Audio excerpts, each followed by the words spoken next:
There are things in this world that defy explanation, shadows that move without a source, whispers in the dead of night, and an eerie sense of being watched when you're completely alone. Some stories burrow deep into your mind, making you question reality itself. The following account isn't just a tale, it's an experience that someone lived through, a memory that haunts them to this day. Turn off the lights, settle in, and prepare yourself for one of the scariest true stories of 2024. I used to love camping, being out in nature, away from the noise of the city, with nothing but the sound of the wind rustling through the trees. It was peaceful, or at least it used to be. After what happened that summer, I haven't set foot in the woods again. It started as a normal trip. My cousin Cody and I had planned a midweek camping getaway deep in the Erpo forest. We had done this plenty of times before, and Cody was practically a survival expert. He always said that the only real danger in the woods wasn't the wildlife, it was other people. I had laughed it off then, but now I know he was right. We hiked about 15 minutes from where we parked before finding a clearing big enough for 2 tents and a campfire. The air was crisp, the sun filtering through the dense canopy above, and for the first few hours, everything was perfect. Cody, always the better outdoorsman, had our tents set up before I even managed to unfold mine properly. We built a fire ring, gathered wood, and soon enough, the smell of steak and burgers filled the air. By nightfall, we were sitting around the fire, cracking open beers and listening to classic rock on a small speaker.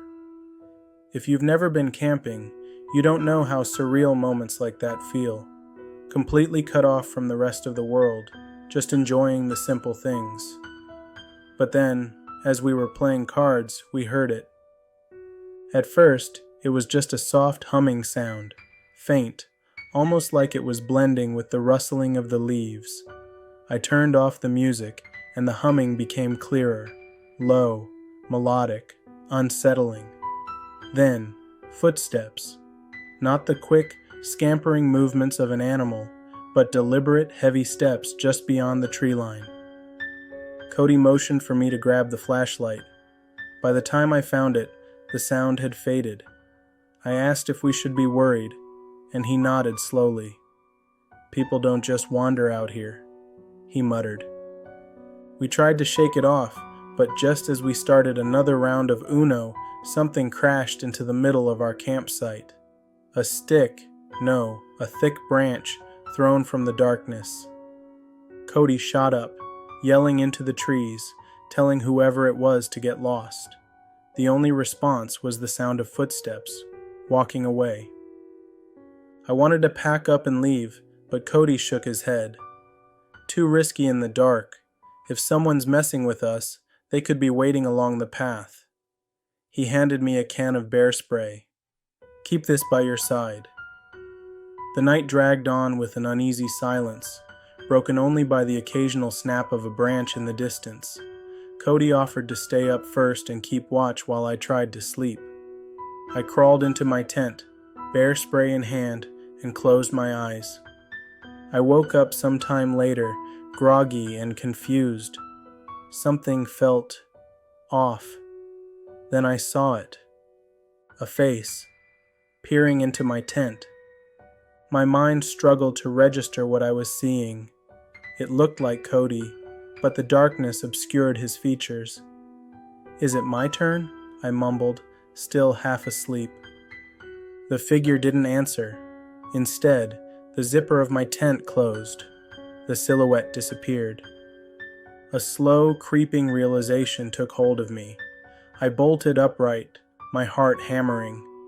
"Cody," I called out. No response. I unzipped my tent, stepping out into the cold night air. The fire had burned down to embers, casting weak flickers of light. Cody's tent was zipped shut. I rushed over and unzipped it. He was inside, asleep. Every hair on my body stood on end. My breath hitched. If Cody was here, who was at my tent? I shook him awake. "Someone's here." It took him a second to register what I was saying. Then, without hesitation, he grabbed his bear spray and stood up. "Get your sleeping bag. You're sleeping in my tent." I hurried back, but just as I grabbed my sleeping bag, the humming started again. This time, closer. I froze. My fingers clenched around the fabric as my brain screamed at me to move. "Did you hear that?" I whispered. "Yes." Cody's voice was barely audible. "Get back in my tent. Now." I didn't argue. The two of us huddled inside, bear spray gripped in our hands. The hours dragged on, each minute stretching endlessly as we listened to every sound outside. When dawn finally arrived, we packed up faster than I thought humanly possible. The entire hike back, I couldn't shake the feeling that we were being watched. 6 years later, Cody still asks me to go camping with him. I always say no, because I know that whatever was in those woods that night, it wasn't human. If this story gave you chills, make sure to like this video and share it with someone who loves a good scare. Fire. There are moments in life that brand themselves into your memory, moments where every instinct in your body tells you something isn't right. You don't always listen at first. You tell yourself you're imagining things.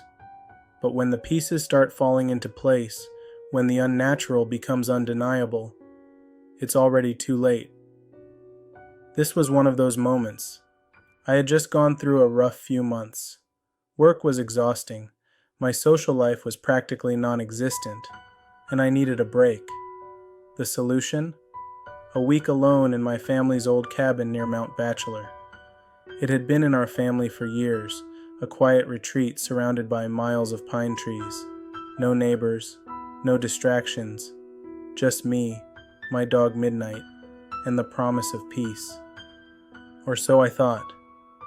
The first sign. The first 2 nights were uneventful. Midnight and I spent the days hiking through the snow, the nights curled up by the fire. I stocked up on enough food, cigarettes, and liquor to keep myself entertained. If I wasn't outside, I was inside playing old DVDs or listening to music. But on the 3rd day, something changed.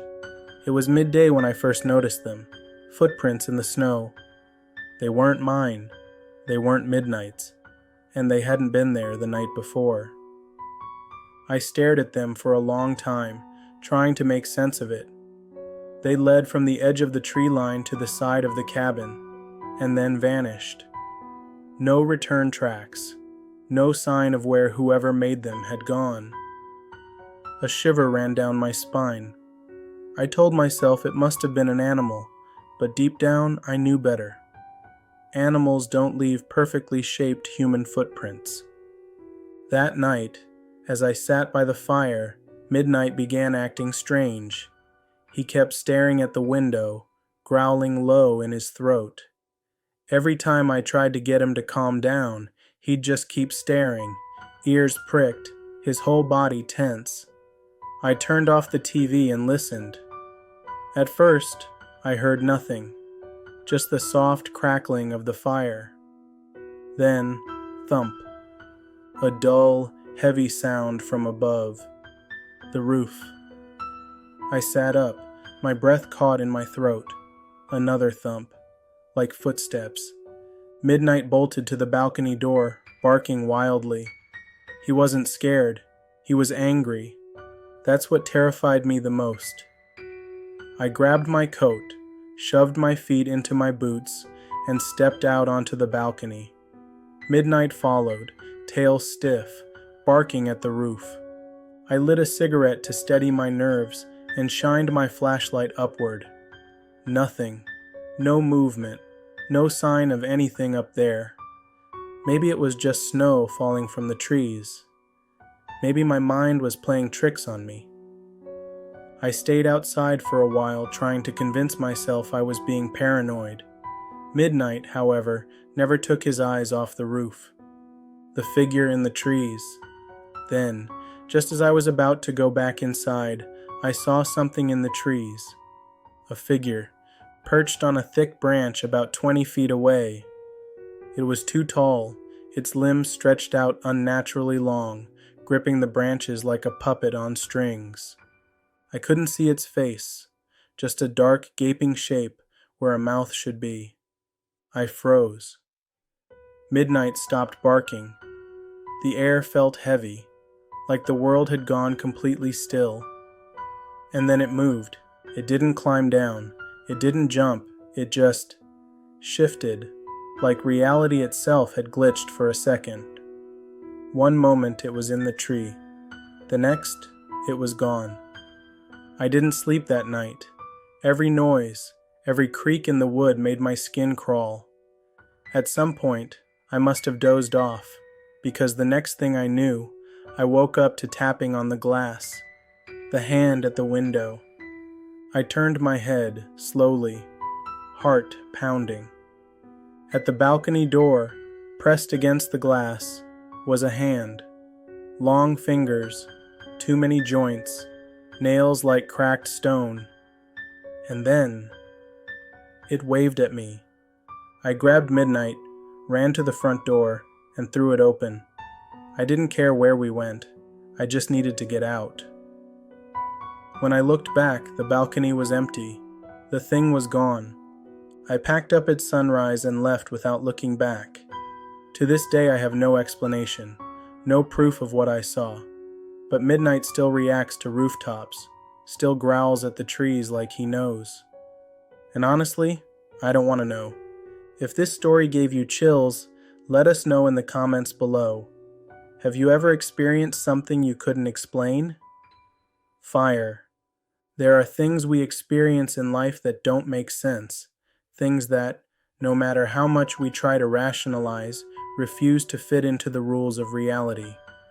We tell ourselves it was just our imagination, a trick of the mind, a misunderstanding. But deep down, we know. Some things aren't meant to be explained. This was one of those things. A long drive through nowhere. I used to do long-haul trucking. Endless nights on the road, the hum of the highway beneath my wheels, and the quiet isolation that came with being alone for hours at a time. It suited me. I wasn't afraid of the dark, and I wasn't the type to get spooked easily. At least not until that night. It was a Tuesday. I remember that detail clearly because I had just checked my logbook before heading out. My route was simple: drive through the desert, past a few scattered ghost towns, and hit the next major stop before morning. The drive started off normal. A clear night, empty roads, nothing but the occasional flickering of my dashboard lights to keep me company. I had music playing low, my thermos full of coffee, and a good 8 hours of driving ahead of me. Somewhere around 2 a.m., I saw the first sign that something was wrong. A figure standing on the side of the road. I barely caught a glimpse of them in my headlights, just a flash of something pale. A person, maybe. A trick of the light. I kept driving, but 5 miles later, I saw it again. Same figure, same spot on the road. Only this time I got a better look. They were wearing white, something loose and flowing, like a hospital gown. Their hair was long, dark, and unmoving, as if frozen in place. I didn't see a face, just the shape of a head, turning slightly as I passed. I checked my mirrors. Nothing. The road behind me was empty. I gripped the wheel tighter, my pulse quickening. I told myself it was nothing. Maybe I was just tired. Maybe my eyes were playing tricks on me. But then, my passenger seat creaked. Something was in the truck. I didn't look. I couldn't look. Every instinct in my body screamed at me to keep my eyes on the road. The air inside the cab felt wrong, heavy, like someone had suddenly filled the space with something thick and suffocating. My skin prickled. The small hairs on my arms stood on end. Then, a whisper. Not words. Not something I could understand. Just a soft, rasping sound, too close to my ear. I reached for the radio dial, twisting the volume up. Static. Nothing but static. And then, laughter. Low. Breathless. Like someone trying to hold it back. I slammed my foot on the gas. I don't remember how long I drove like that, heart pounding, hands clenched so tightly around the wheel that my knuckles ached. But at some point I glanced at the passenger side mirror, and that's when I saw it. A face, no eyes, just empty sockets, wide and dark, staring back at me. I swerved, nearly losing control of the truck. When I looked again, it was gone. The hitchhiker that wasn't there. I didn't slow down until I reached the next gas station, my hands shaking as I gripped the steering wheel. The moment I parked, I jumped out of the truck, breathing hard, my chest tight. The night was silent. No wind, no cars, just the distant hum of the neon sign flickering above me. I forced myself to turn around, to look at my truck. The passenger door was open, just slightly, as if someone had let themselves out. I didn't move, I didn't breathe. And then, from the darkness beyond the gas station lights, footsteps, software, slow, fading into the night. I never saw anything, never heard anything again. But that was the last time I ever drove that route alone, because I knew, whatever had been in my truck that night, it was still out there. Aftermath. The thing that followed me. For weeks after that night, I kept seeing things. Shadows in my mirrors. Reflections that didn't match my movements. My radio would turn to static at random, no matter what station I was on. And the worst part? The footsteps. Always just behind me. Always stopping the moment I turned around. It got so bad that I stopped driving completely. I quit trucking, found a job in a quiet town, and tried to put it all behind me. But every once in a while, when I'm alone, when the world is silent, I swear I can still hear it. That soft, rasping whisper, right behind me, waiting. If this story gave you chills, make sure to subscribe to Nightmare Narratives and hit the notification bell so you never miss another terrifying tale. Fire.